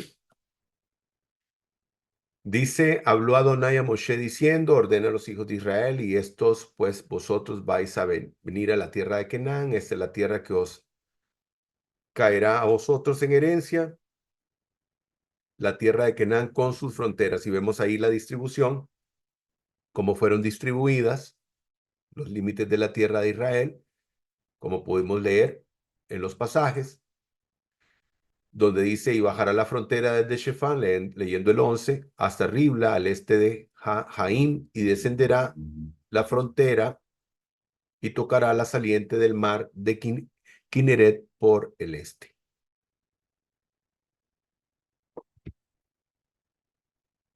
Dice el verso 18, tomaréis también de cada tribu un príncipe para dar la posesión de la tierra. Y como pudimos ver, entonces se conformaron las 12 casas, las 12 tribus de Israel. Y aquí vemos los representantes de cada una de esas casas, cada uno de ellos, como podemos ver, de Yehudá, Caleb, hijo de Jefone, Shimón, Shemuel, hijo de Jamihud, Binyamin, Eliad, hijo de Quislón. Y vemos acá, por ejemplo, Naftali, un dignatario, Pedael, hijo de Jahimud. Verso 29, y estos son a los que había ordenado Adonai para hacer heredar a los hijos de Israel en la tierra de Canaán. Muy bien, vamos a hacer un cambio aquí. Vamos a pasar a Ana a leer el capítulo 35 y Gloriana va a concluir con el capítulo 36.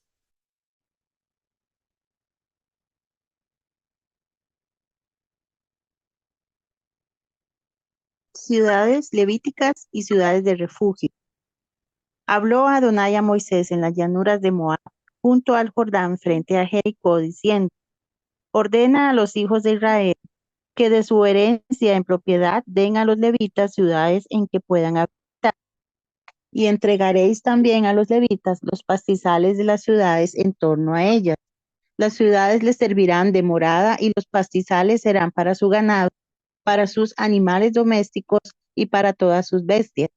Los pastizales de las ciudades que daréis a los levitas desde el muro de la ciudad hacia afuera serán de 1000 codos en derredor. Mediréis 2000 codos fuera de la ciudad por el límite oriental, 2000 codos por el límite sur, 2000 codos por el límite occidental y 2000 codos por la parte norte, quedando la ciudad en el centro.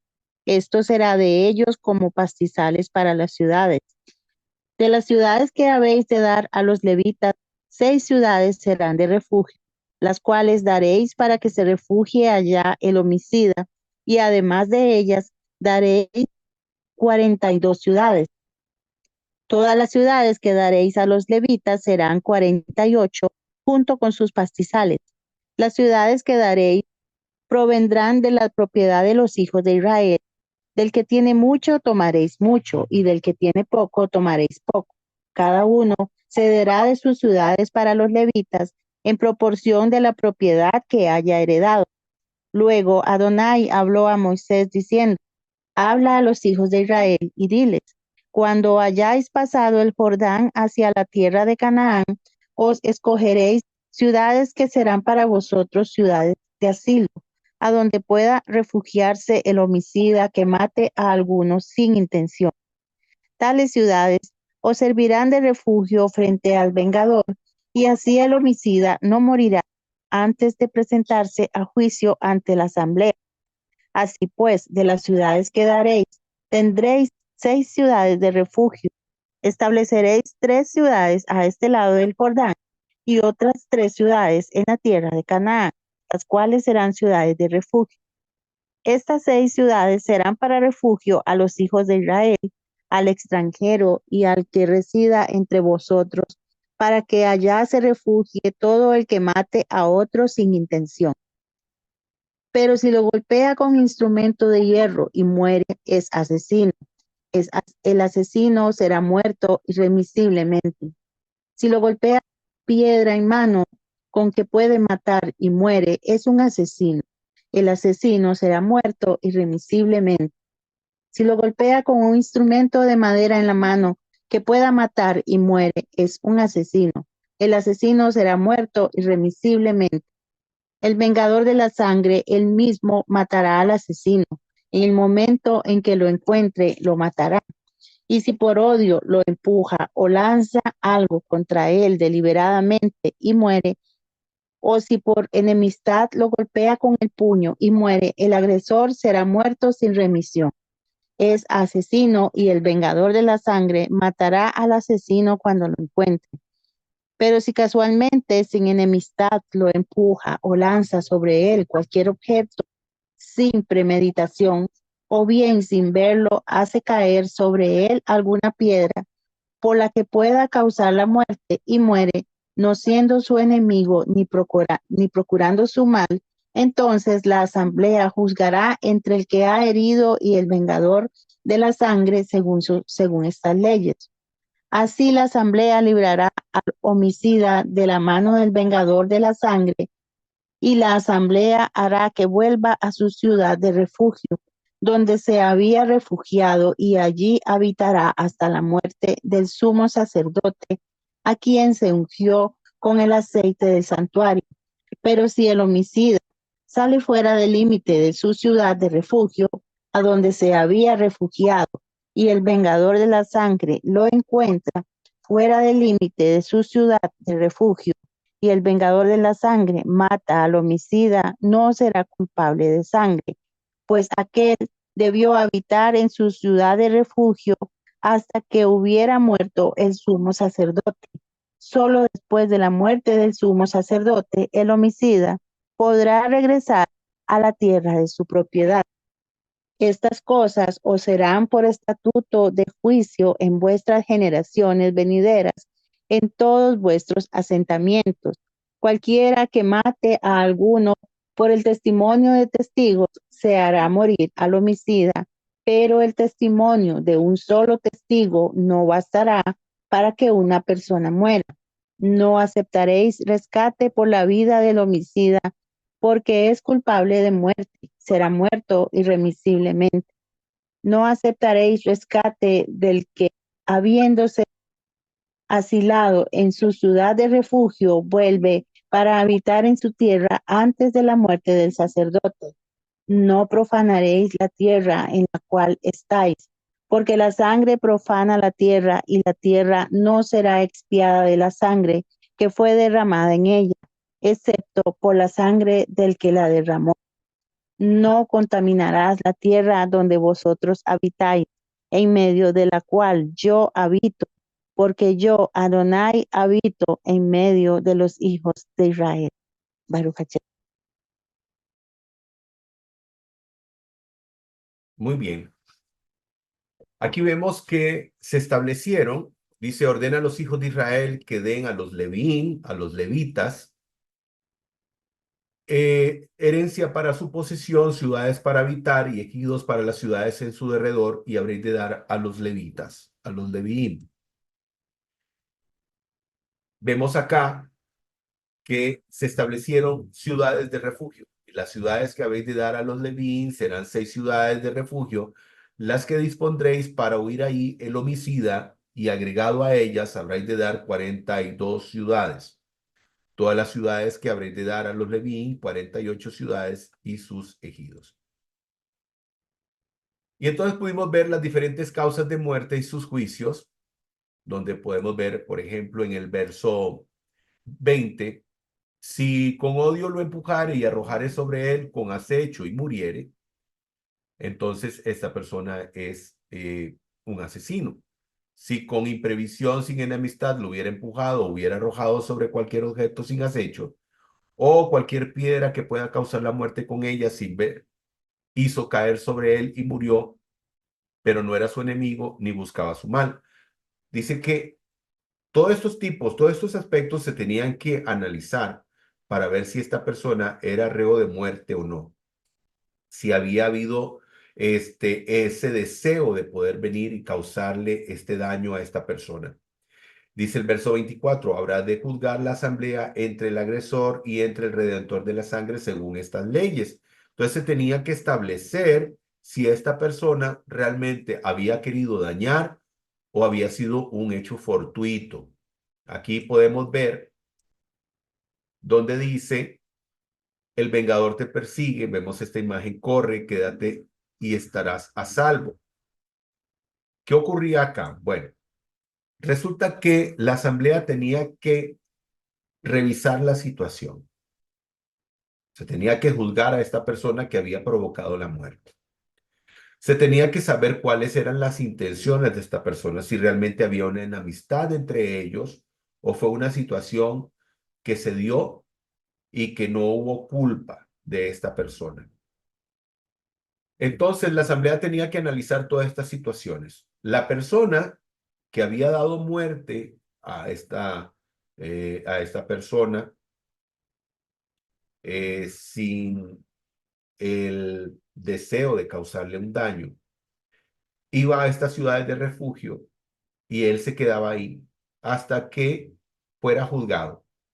Si la asamblea juzgaba que esta persona era inocente, esa persona tenía que permanecer ahí hasta que el sumo sacerdote muriera. Cuando el sumo sacerdote moría, esta persona podía volver a su hogar. Ya había pagado por su pena. O sea, que siempre había tenido, digamos, un castigo por esa muerte que había provocado.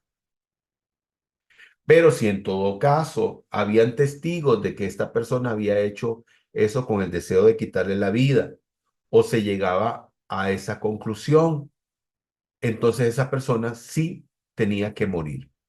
Y con respecto al vengador de la sangre, estamos hablando de una persona que es familiar de la persona que ha muerto. La persona que había dado muerte sin intención a esta persona tenía que vivir en la ciudad de refugio. Él no podía volver a su hogar, no podía volver a su casa. Tenía que estar ahí hasta que el sumo sacerdote falleciera. La idea de estar ahí es muy posiblemente donde algunos sabios creen que esta persona que había causado la muerte de este inocente tenía que estar ahí en ese lugar aprendiendo sobre el valor de la vida. Tenía que ser una persona que tenía que aprender ahí a través de los coanín, a través de los sacerdotes, el valor de la vida. Y si esta persona salía de estas ciudades de refugio y era encontrado por el familiar al que se le llamaba el vengador de la sangre, esta persona, el vengador de la sangre, podía quitarle la vida a esta persona y no sería tratado el vengador de la sangre como un asesino, dado que la persona que le había quitado la vida al inocente tenía que cumplir, por decirlo así, esa condena, teniendo que vivir en la ciudad de refugio hasta que el sumo sacerdote muriera. Entonces, si el vengador de la sangre lo encontraba fuera de los linderos de la ciudad de refugio, tenía el derecho de quitarle la vida y este no sería llamado asesino. Dice el verso 30, cualquiera que hiriere a alguno por dicho de testigos morirá el homicida, mas un solo testigo no podrá ser tomado en cuenta.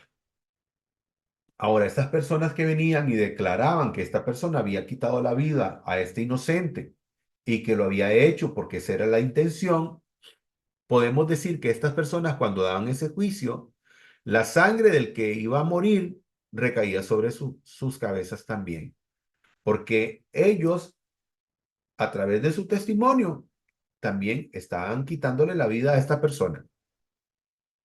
Y si estas personas estaban mintiendo, entonces la culpabilidad era de estas personas. Dice el verso 33, no habréis de mancillar la tierra a la cual vosotros entraréis. El Todopoderoso quiere que esta realmente sea una tierra santa. ¿Por qué? Porque el Todopoderoso dice, habitará ahí.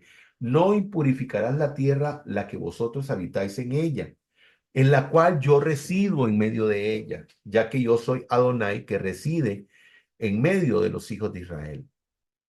Y aquí yo traigo un pasaje de referencia donde vemos lo que dice el Salmo 48, verso 3. Dice, qué hermosa altura la del monte Sión. Recordemos que cuando las personas van a Jerusalén, la gente tiene que subir, por eso habla de altura. Qué hermosa altura la del monte de Sión, allá en el extremo norte. Es la alegría de toda la tierra. Es la ciudad del gran rey. Dios está en los palacios de Jerusalén. Dios se ha dado a conocer como un refugio seguro. Por eso dice que el Todopoderoso habita en medio de la tierra santa, en la ciudad de Jerusalén. Muy bien, ya para ir concluyendo con esta parashá, vamos a los últimos versos.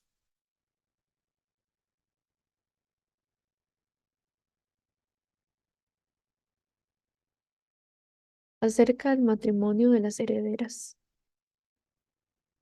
Los jefes de las casas paternas de la familia de Galad, descendiente de Maquir, Ben Manasés, de la familia de los hijos de José, se presentaron ante Moisés y ante los jefes de las casas paternas de los hijos de Israel.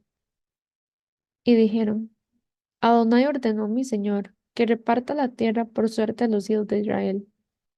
Asimismo, a mi señor le fue ordenado por Adonai que diera la herencia de nuestro hermano Zelofehad a sus hijas. Pero si ellas se casaran con uno u otra tribu israelita, su heredad sería sustraída de la heredad de nuestros padres. Así, la heredad de la tribu a las que ellas pasan aumentará, y la que nos tocó a nosotros disminuirá. Y cuando llegue el jubileo para los hijos de Israel, su heredad sería añadida a la heredad de la tribu de sus maridos. Y así su heredad vendría a sustraerse de la heredad de la tribu de nuestros padres. Entonces Moisés ordenó a los hijos de Israel por mandato de Adonai, diciendo, dicen bien los de la tribu de los hijos de José.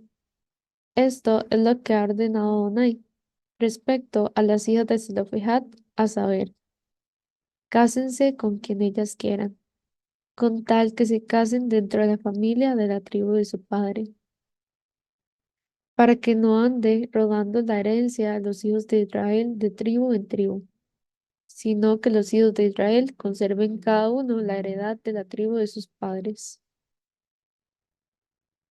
Asimismo, toda hija que tenga herencia en cualquier tribu de los hijos de Israel, debe casarse dentro de la familia de la tribu de su padre, para que los hijos de Israel sigan poseyendo cada uno la herencia de sus padres. Y así no pasará la heredad de una tribu a otra, sino que las tribus de los hijos de Israel conservarán su propia herencia. Conforme Adonai ordenó a Moisés, así hicieron las hijas de Zelofehad, y Mala, Tirsa, Ogla, Milca y Noa, hijas de Zelofehad, fueron esposas de los hijos de sus tíos.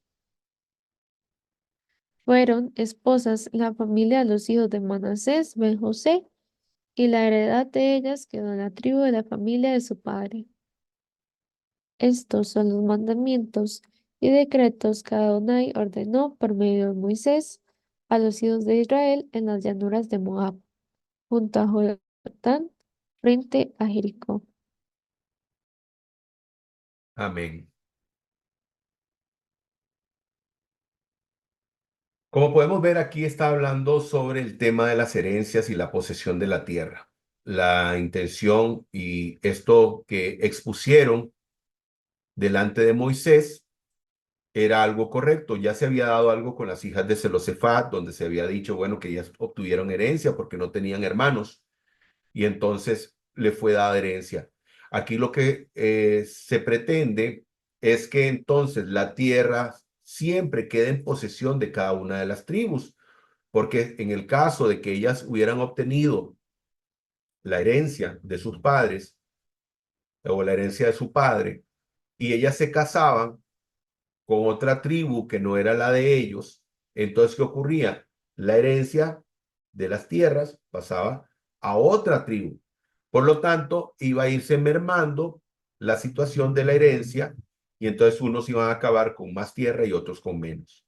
Y entonces la decisión era que cada uno se casara con la tribu de la que correspondían. Dice el verso 7, no podrás traspasar herencia a los hijos de Israel de una tribu a otra tribu. Que eso es lo que se trata de realizar aquí. O de evitar, en todo caso, que eso se dé para que entonces la tierra permanezca en manos de cada una de las tribus. No podrás traspasar herencia de una tribu a otra, ya que cada hombre en su herencia quedarán adheridos las tribus de los hijos de Israel, como había prescrito Adonai a Moshe, así hicieron las hijas de Zelofehad, o sea, casándose con gente de su propia tribu. Después dice acá, estos son los preceptos y las leyes que prescribió Adonai por mano de Moshe a los hijos de Israel en las llanuras de Moab, cerca del Jardín, a la altura de Jericó o Jericó. Muy bien, Baruch Hashem. Baruch Hashem. Bueno, hemos concluido, gracias al Eterno, con este estudio, no solamente de la porción semanal, sino también del libro de Números, el libro conocido como Números, su nombre en hebreo, Bamidbar, en el desierto. Damos gracias al Santo y Bendito por esta oportunidad que nos dio, y siempre, como es la tradición, cada vez que se termina uno de estos libros, se dice Hasad, Hasad, Beni Hased, Hasad, Hasad, que significa esfuérzate, esfuérzate, esforcémonos, esfuérzate, esfuérzate. Todo, ¿verdad? En función de esforzarnos para nuestro crecimiento espiritual, ¿verdad? Que todos podamos esforzarnos de manera que podamos crecer cada día de manera espiritual. Muy bien. Dentro de las conclusiones, bueno, pudimos ver lo que correspondía tanto a las tribus como a las jornadas, los viajes de Israel. Vimos todo lo que el Todopoderoso estableció con respecto a las tribus, con respecto a la protección que el Todopoderoso dio al pueblo de Israel en esas jornadas hasta que llegó a la tierra prometida. eh, Todo lo que el Todopoderoso estableció con respecto a los enemigos que todavía se encontraban en la tierra prometida, donde el Todopoderoso dijo que habían que hacerlos salir de la tierra prometida y que no quedara ninguno con ellos, porque esto podría traer posteriormente problemas al pueblo de Israel, algo que al final lastimosamente sí sucedió, porque no fueron sacados todos los cananitas de una vez. Algunos se quedaron en la tierra, otros sí, fueron sacados, pero al final, lastimosamente, no cumplieron como el Todopoderoso lo estableció. Baruch Hashem.